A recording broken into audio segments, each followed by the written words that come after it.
Hello and welcome back to Pulse of Culture. I'm Staria Strzemska and today we're going to dive into the delicious world of Polish cuisine. For those of you who care about health and our planet, the vibrant vegan scene in Warsaw is booming. Our inquisitive reporter, Karina Szapland, sampled some mouth-watering plant-based dishes, so get ready for a tasty adventure. Despite its reputation for loving all things meaty and hearty, Poland, and especially its capital Warsaw, has quietly transformed into one of Europe's most vibrant vegan hotspots. Warsaw has an opinion, well-deserved, that's a kind of mecca for vegans and for vegetarians. Vegan bars and vegan restaurants are very popular, even if we take under consideration that the popular chain, which is called Krowa Żywa, which means cow alive, has just closed. But to survive in Warsaw's plant-based restaurant scene, you'll need to bring something extra to the table. We are cooking everything organic. We have our own farm and we are growing all vegetables. Consumers are expecting more. We are Polish, so people more like Polish with fusion food, like with some Indian spices, what I know about my childhood. Of course, running a plant-based kitchen in Warsaw's high-stakes restaurant scene isn't always easy. One restaurant owner had to pivot. We decided to expand our offer and added some vegetarian dishes to our menu, even though 90% of our menu is still vegan. He told us he was surprised by the online backlash when his place stopped being fully vegan. But the move wasn't about abandoning values, it was about survival in the post-COVID food industry. Vegetarian and vegan restaurants have been hit especially hard because the price of vegetables has gone up the most. Still, eating green has never been more popular, especially among younger generations. Actually, my family inspired me. First, my mom became vegetarian when I was like 10 years old. Now I'm 19 and I'm still a vegetarian. So while the journey hasn't been all smooth tofu, Warsaw's plant-based dining scene is thriving. Just in time for that springtime vibe. Polish cuisine is rapidly evolving. However, it is still staying true to its heritage. From the grand feasts of royalty to simple but still delicious meals of peasants, no matter the background, time or region, a passion for food has always been at the core of Polish culture.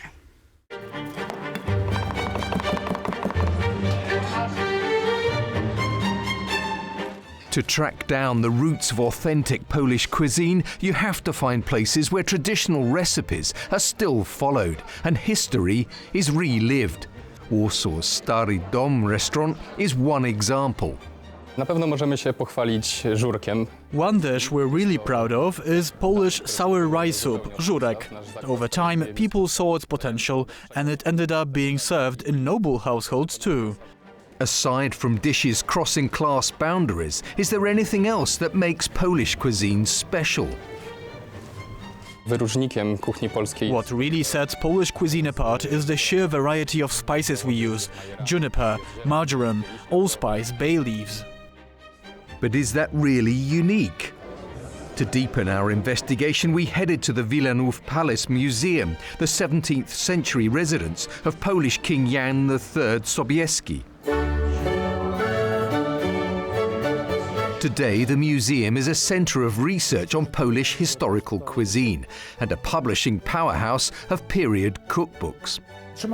Here I'm holding one of the volumes we translated into English and then published. It's Stanisław Czarniecki's collection of dishes, the first cookbook printed in Poland in 1682.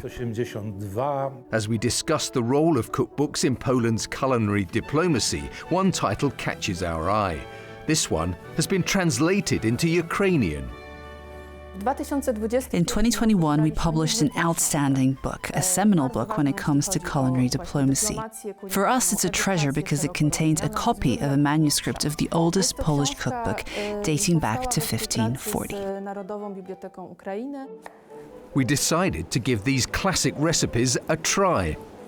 Fish sausages are an old Polish dish that still surprises people today because they are made with sugar, raisins and saffron. The paste would be wrapped around a stick and baked, then filled with rice, which back then was considered an exotic luxury. Another dish that turns heads, one that was served during Lent, beaver's tail. Some historical Polish recipes will probably remain curiosities on the pages of old cookbooks, but others are making a comeback in Poland's most celebrated restaurants. My private mission is to bring back our heritage, because we are cooking from the old Polish cookbooks from the past. But the way Poland's past connects to the present is through its geographical location. Poland is actually in the center, and we have products from the west, from the east, and it was mixed. As much as it is through the memory of our grandma's recipes. A chef is inspired first and foremost by recipes inherited from their grandma and mom. The memory of taste is one of the most durable memories in our lives. We remember our grandmas and moms cooking, and that is part of Polish history. So perhaps, in the end, truly Polish cuisine is found in dishes crafted with care, from the fruits of Polish soil and the love stirred in by generations.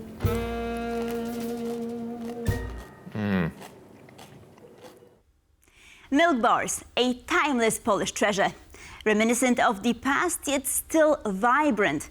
These charming eateries offer a taste of homemade Polish cuisine that welcomes everyone, regardless of background or budget. Queues lining up for scraps, cramped interiors, people with whom you'd rather not share a table,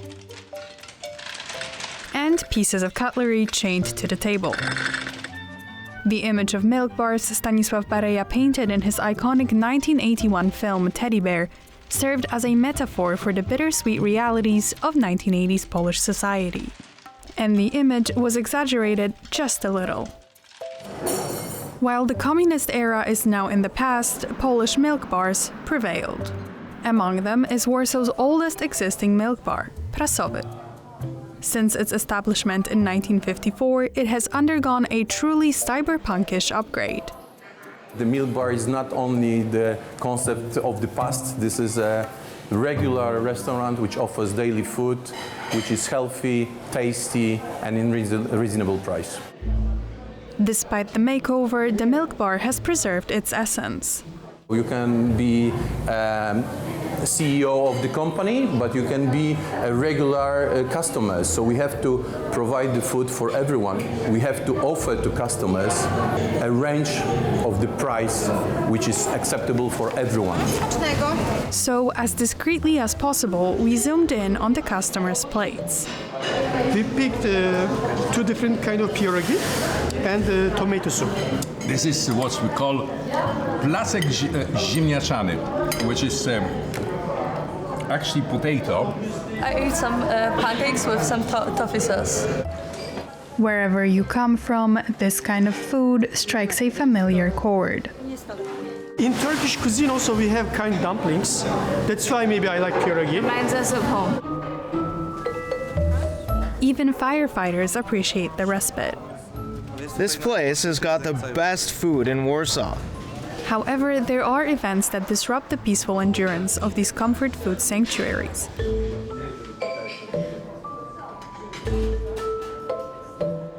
There are more practical and financial issues facing milk bars. Milk bars are having subvention from the financial ministry, and this is very important that the ministry is still continuing doing that kind of subvention.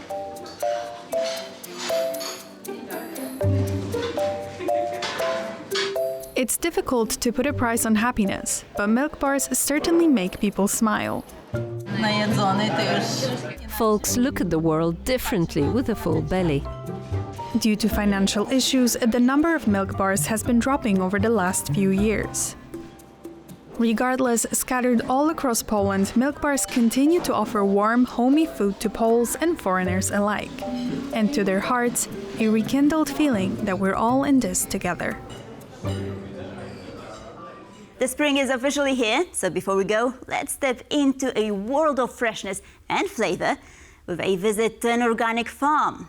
Here, every bite tells a story of health, sustainability, and the joy of nature. Sustainability has become a big trend in Poland. Increasingly, Poles are making conscious choices about their food, caring not only about their health, but also about the environment. With the arrival of early spring, Polish organic farmers are preparing for a new season. One farmer leading the way is Daniel, who transitioned to organic farming 6 years ago, eliminating chemicals from his production entirely. On his farm, vegetables, fruits, are cultivated strictly according to eco-agricultural principles, without pesticides, synthetic fertilizers, or genetically modified organisms. It's important for us to spread awareness about organic food so that people understand it's worth paying a little extra for products that are healthier and often tastier. One of the most crucial aspects of organic farming is certification. In Europe, strict quality standards ensure the ecological purity of products. However, not all items labeled eco actually meet these standards. A farm must go through a thorough preparation process before receiving an official certificate. We conduct tests, assess product quality, and only then can we label our goods with the green EU leaf, a mark of ecological safety. From organic farms, these products make their way into store shelves, where they are gaining popularity among consumers. However, the prices of these products are 2 to 3 times higher than in regular supermarkets. We visited one such store that sells only certified organic goods. We are the largest organic store in Warsaw. We have loyal customers, and we're getting more and more new ones. The development of the internet also helps a lot in raising awareness, so people hear about it and know that it is better than regular, chemically treated fruits and vegetables. Environmental awareness is becoming an integral part of modern life, from farm fields to store shelves. Eco products are becoming more accessible, backed by strict certification standards. And it seems this is just the beginning of a greener future. And now it's time for our cultural update. We're kicking things off with a one-of-a-kind glass sculpture exhibition that's captivating hearts in Orońsko, Poland. Let's dive in. The exhibition, titled The Glass Menagerie, is a nod to the famous 1945 play by Tennessee Williams. Marta Klonowska, the artist, reimagines traditional sculpture by working with pieces of broken or cut glass, which she attaches to metal frames. This process results in beautiful, three-dimensional representations of animals. See for yourselves, the exhibition is open until the 13th of April. This year marks the 100th anniversary of the New Yorker. To celebrate, they put together 2 special anthologies featuring some of the best pieces published over the last century. And guess what? Several Polish poets made the cut. Any guesses on who they are? So the anthology opens with a poem entitled "Try to Praise the Mutilated World" by Adam Zagajewski. The poem was his response to the 9/11 attacks. It is quite an interesting choice. Other Polish poets featured in this special issue are less of a surprise. We have Wisława Szymborska and Czesław Miłosz, both Nobel Prize winners. Works of Zbigniew Herbert and Tadeusz Dąbrowski were also included. A thrilling new movie is on the way. The Doll is inspired by Bolesław Prus's classic novel of the same name. What makes The Doll so captivating? Set in Warsaw, it tells the tale of merchant Stanisław Wokulski, who's head over heels for beautiful but superficial Izabela Łęcka. The story dives into themes of love, social class, and a quest for fulfillment. Plus, it features one of Poland's best actors, Marcin Dorociński, in the lead role. Don't miss it. It does seem worth the wait. And that's a wrap for this week's Pulse of Culture. Thanks for tuning in, and we'll catch you next week.